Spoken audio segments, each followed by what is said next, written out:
श्री गणेशाय नमः. अवधूत चिंतन. श्री गुरुदेव दत्त. श्री स्वामी समर्थ. स्वामी प्रिय भक्तांनो, तुमचे स्वागत आहे. या संदेशात तुम्ही ते ऐकाल जे स्वामी तुम्हाला सांगू इच्छित आहेत. स्वामींची आज्ञा म्हणून हा संदेश स्वीकार करा. चुकूनही दुर्लक्ष करू नका, कारण देवाने स्वतः तुमच्यापर्यंत येऊन हा संदेश दिला आहे. जर तुम्ही भाग्यशाली आहात तर हा संदेश शेवटपर्यंत ऐकाल आणि तुमच्या भाग्यात तो चमत्कार तुम्ही आकर्षित कराल जे स्वामी तुम्हाला आशीर्वादाच्या रूपात देऊ इच्छितात. जर तुमचा विश्वास आहे तर शेवटपर्यंत हा संदेश स्वीकार करा. तुम्ही स्वामी भक्त आहात म्हणूनच हा संदेश तुम्ही ऐकायला घेतला आहे. स्वामी म्हणतात, हम गया नहीं जिंदा है या वाक्यावर आता तुझा अधिक भरोसा बसणार आहे. तुझ्या जीवनातील सर्व काही क्लेश, दुःख संपवणारा हा संदेश ठरेल, कारण मी तुला यातून काही संकेत देऊ इच्छितो. कधी कधी मी कुणाच्या वाणीतून तुमच्यापर्यंत येतो, तर कधी काही दैवी संकेत मी तुम्हाला देत असतो. मी तुमच्या आजूबाजूलाच सतत असतो, कारण तुम्ही माझे जाप करता. माझ्यावर नामस्मरण करत असताना जो तुम्ही फुलांचा वर्षाव करता तो मी स्वीकार करतो, कारण तो तुम्ही प्रेमाने केलेला असतो. देव म्हणतात, बाळा, तुझी बाजू राखायला मी आहे. तू त्या शत्रूंच्या जाळ्यातून लवकरच बाहेर पडणार आहेस. मला माहीत आहे की त्या काही शत्रूंनी तुझ्यावर खूप काही दोषारोपण केले आहे, पण भिवू नकोस. मी तुझ्या पाठीशी उभा आहे. ते सर्व काही खोटे आहे हे तुलाही माहीत आहे आणि मलाही माहीत आहे. फक्त या जगाला कळण्यासाठी त्या सर्व गोष्टी सिद्ध करायच्या आहेत. म्हणूनच धीर धर, संयम ठेव आणि संयमाने वाग. कारण तू जर राग करशील, आपल्याच नात्यांचा, आपल्याच कुटुंबाचा तू द्वेष करू लागशील, तर काही काळ खूप काही त्रासही होईल. बाळा, तुझ्या अपेक्षा पूर्ण करणारे आशीर्वाद तुझ्या दिशेने पाठवल्या जात आहेत.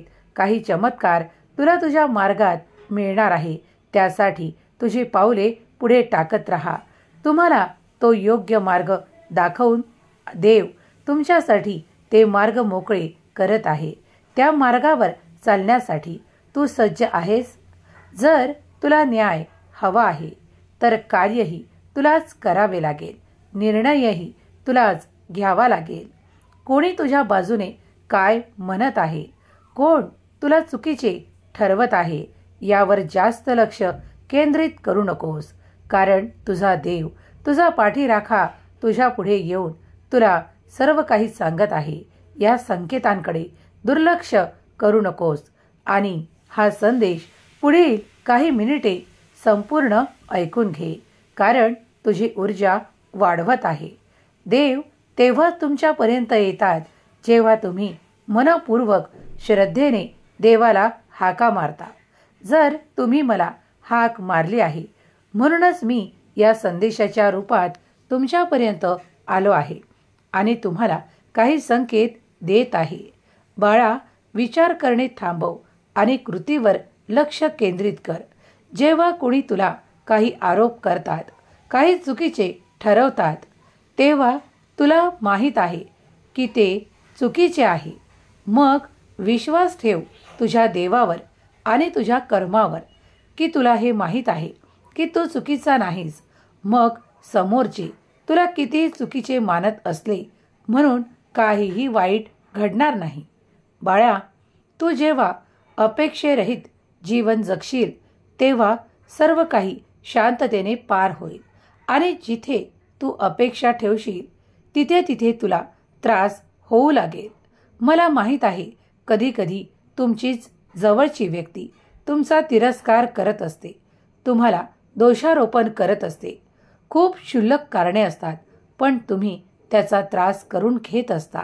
मग तुम्हाला त्रास करून घ्यायचा आहे की आनंदात हे आयुष्य घालवायचे आहे हे तुम्ही ठरवावे. देव तुम्हाला आज्ञा करतात की हा संदेश मनपूर्वक स्वीकार करा. देव तुमच्या पाठीशी उभे आहेत. कोण कितीही तुमच्यावर काहीही क्लेश दोषारोपण करोत, पण तुम्ही शांत असावे, तुमच्या मार्गावर पुढे चालत राहत असावे, कारण देव तुम्हाला मदत करत आहे. देवाला माहीत आहे की तुमच्या मनात काय आहे. तुम्ही चुकीचे नाही आणि तुम्ही निर्णयही चुकीचा घेतलेला नाही, पण काही काळ वाईट आहे. तो तुम्ही पाहत आहात की काही गोष्टी तुमच्या विरोधात घडत आहेत, काही लोक तुमच्या विरोधात बोलत आहेत, पण तशा वेळेस तुम्ही शांत राहा. पुढले पाऊल आणि पुढला निर्णय घेत असताना आपल्या देवाला स्मरण करा, कारण देवच एकमात्र आहेत जे तुमच्या सोबत आहेत. अन्य कुणीही कितीही नाते तुमचे जवळचे असले तरीही ते कुणाच्या सांगण्यावरून तुमचा द्वेष करू लागतात, कोण कुणाच्या बोलण्यावर विश्वास ठेवू लागतात आणि तुमचा राग करू लागतात. हे सर्व काही मी पाहत आहे, कारण मी तुमचा देव आहे. मला तुमच्या सर्व काही व्यथांची जाणीव बाळा मला आहे. पण आज मी तुला काही सांगू इच्छितो की अशा लोकांपासून काही अंतर ठेवून राहा, जे निरंतर तुम्हाला त्या पातळीवर पाहू इच्छितात. तुम्ही प्रगती करावी, तुम्ही उच्च दर्जाचे काही करावे असे त्यांचे मुळीच हेतू नाहीत. ते तुम्हाला निरंतर खाली पाहू इच्छितात. तुमच्या अधिकारांना हेरावून घेऊन तेच तुमच्यावर अधिकार गाजवतात. मला माहीत आहे, मी ते सर्व काही पाहत असतो, पण कधीकधी काळाचा महिमा आहे. जेव्हा खूप काही त्रास होतो तेव्हा त्या वेदना काही काळ सहन केलेल्या बऱ्या आहेत, कारण आता काही काळातच तुमची परिस्थिती बदलल्या जात आहे. हे देवाची चक्र आहे. या चक्रातून, या ब्रह्मांडाच्या चक्रातून कुणीही सुटलेले नाही. मागील काही कर्मांमुळे काही दोष सहन करावे लागते, काही त्रास सहन करावे लागते. म्हणूनच ते सहन करून त्यातून मुक्त व्हा, कारण कधीकधी काही कर्मातून मुळीच सुटका नसते, पण देव त्याची तीव्रता मात्र कमी करतात. तुम्ही जितके नामस्मरण करता, काही चांगले कर्म आपल्या आयुष्यात जोडून घेता, तेव्हा देव त्याची तीव्रता अगदी कमी प्रमाणात तुम्हाला मिळू लागते. देव म्हणतात, बाळा, जेव्हा तू मला गुरु मानले आहेस तर सर्व काही माझ्यावर सोपव. तुझे ताण तणाव, तुझे असलेले संघर्ष काहीतरी नाहीसे होणार आहे, कारण तुला तो मार्ग मिळेल जो मी तुला लवकरच दाखवणार आहे. तुम्ही जीवनातील त्या समृद्धीच्या मार्गावर चालण्यासाठी तयार केल्या जात आहात. आजची परिस्थिती उद्या नसेल, कारण तुम्ही ज्या परिस्थितीची वाट पाहत आहात तो पुढील काळ येत आहे. जेव्हा पुढील काळावर आणि तुमच्या देवावर तुम्ही विश्वास ठेवत असाल तर होय म्हणा आणि येणारे आशीर्वाद स्वीकारण्यास मी तत्पर आहे असे टाईप करा.